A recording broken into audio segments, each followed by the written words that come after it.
ఈసారి లోక్సభ ఎన్నికల్లో బీజేపీకి సొంతంగా మెజార్టీ రాకపోవడంతో ప్రతిదానికి మిత్రపక్షాలపై ఆధారపడాల్సిన పరిస్థితి నెలకొంది. ఈ క్రమంలోనే గత కొన్ని దశాబ్దాల తర్వాత మళ్లీ స్పీకర్ ఎన్నికకు రంగం సిద్ధమైంది. ఈ నేపథ్యంలోనే స్వాతంత్ర్య భారతదేశంలో మూడోసారి లోక్సభ స్పీకర్ ఎన్నికలు జరగనున్నాయి. ఇప్పటికే అధికార ఎన్డీఏ కూటమి తరపున గత లోక్సభ స్పీకర్ ఓం బిర్లాను బరిలోకి దిగారు. అటు ప్రతిపక్ష ఇండియా కూటమి తరపున కాంగ్రెస్ ఎంపీ కె సురేష్ నామినేషన్లు వేశారు. బుధవారం ఉదయం 11 గంటలకు లోక్సభ స్పీకర్ ఎన్నిక జరగనుంది. అయితే ఎప్పటినుంచో స్పీకర్ పదవి అధికార కూటమి చేపడుతుండగా విపక్ష పార్టీలకు డిప్యూటీ స్పీకర్ పదవిని ఇచ్చే సంప్రదాయం కొనసాగుతోంది. అయితే కేంద్రంలో నరేంద్ర మోదీ సర్కార్ వచ్చిన తర్వాత ఈ సంప్రదాయానికి తెరపడింది. స్పీకర్ ఎన్నిక ప్రక్రియ ఎలా? లోక్సభ స్పీకర్ను ఎన్నుకునేందుకు నిర్ణీత కాల వ్యవధి అంటూ స్పష్టంగా ఏదీ లేదు. అయితే కొత్త లోక్సభ కొలువుదీరిన తర్వాత వీలైనంత త్వరగా స్పీకర్, డిప్యూటీ స్పీకర్లను ఎన్నుకోవాలని రాజ్యాంగంలోని ఆర్టికల్ 93లో పొందుపరించారు. లోక్సభ స్పీకర్ను సాధారణ మెజార్టీతోనే ఎన్నుకుంటారు. లోక్సభకు ఎన్నికైన ఎంపీలు సీక్రెట్ బ్యాలెట్ పద్ధతి ద్వారా తమ ఓటు హక్కును వినియోగించుకుంటారు. పోలైన మొత్తం ఓట్లలో ఏ అభ్యర్థి సగానికి పైగా ఓట్లు పొందుతారో ఆయననే స్పీకర్గా ఎన్నికవుతారు.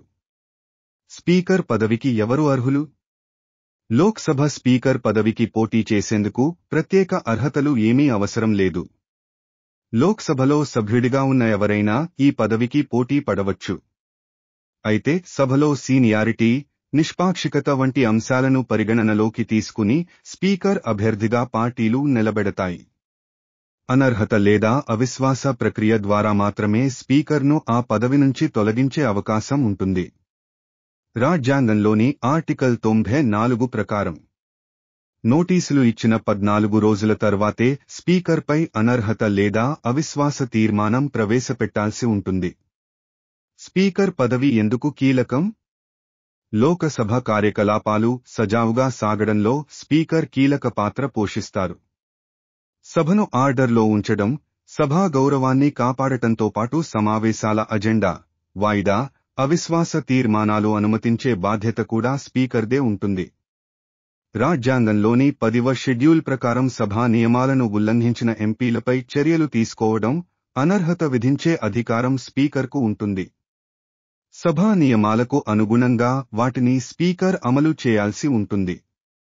స్పీకర్ నిర్ణయాలను ఎవరూ సవాల్ చేయలేరు. లోక్సభలో సభ్యుడు లేదా సభ్యురాలు అయినప్పటికీ స్పీకర్గా వారు నిష్పక్షపాతంగా వ్యవహరించాల్సి ఉంటుంది. 2014, 2019 లోక్సభ ఎన్నికల్లో వరుసగా 2 సార్లు సంపూర్ణ మెజార్టీ సాధించిన బీజేపీ సొంతంగా ప్రభుత్వాన్ని ఏర్పాటు చేసింది.